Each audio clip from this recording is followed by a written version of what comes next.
kok bikin sekolah? Maksudnya ada gitu orang yang Iya. ya sekolah gitu. Itu tuh gimana ceritanya sih? Aku tuh selalu, tadi kan aku bilang ya, aku tuh sekolah full di Indonesia ngerasain. Yang gue rasain selalu tuh, gue tuh suka banget belajar tapi nggak pernah seneng sekolah. Oke.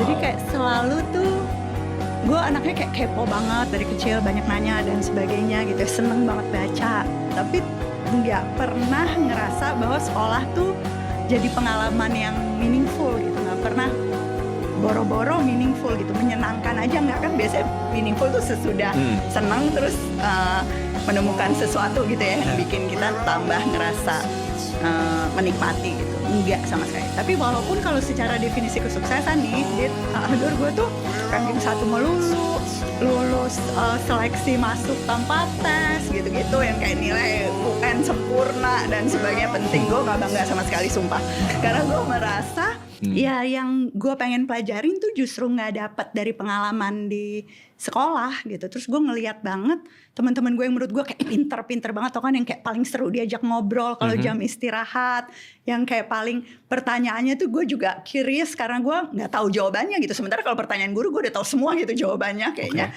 Itu yang selalu dicap anak bandel, anak malas ngerjain tugas. Gue kebetulan aja penurut gitu, jadi kayaknya sukses di sekolah walaupun gue nggak happy. Nah, si yang pembangkang yang mungkin kemudian masuk ke industri kreatif kayak lu berdua gini, itu Emang pembangkang dia. Kenapa saya doang? Temannya dia. tapi yang salah tuh sistemnya. Bener, bukan yang salah sistem bukan anaknya, lu. yang salah Iya, sistem. iya, jangan ke saya doang dong. Dia punya teman pedagang senjata. Iya, kalau itu memang pembangkang itu.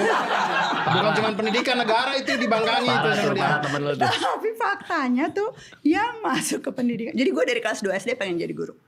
Dari kelas 2 SD pengen jadi guru. Lebih karena gue ngerasa ada guru-guru yang bikin gue semangat dan gue pengen jadi kayak gitu. Tapi lebih banyak juga guru-guru yang kayak, oke, kalau gue jadi guru, gue gak akan jadi guru yang kayak gitu. Nah terus akhirnya masuk psikologi karena gue emang pengen belajar lebih banyak soal pendidikan. Dan gue tahu bahwa pendidikan itu kan manusianya kan. Jadi ya pengen belajar soal manusia sih. Gimana sih manusia belajar, gue belajar kognisi, gimana proses belajar yang benar-benar bikin subjeknya tuh engage gitu ya, terlibat, bukan cuma dicekokin. Gimana sebetulnya motivasi internal, kayak lu penasaran banget, lu pengen tahu, lu pengen bisa, itu sebetulnya udah ada di manusia dari mulai lahir gitu. Tapi justru itu yang dimatiin sama sistem persekolahan, karena motivasi lu bukannya makin lama makin tinggi,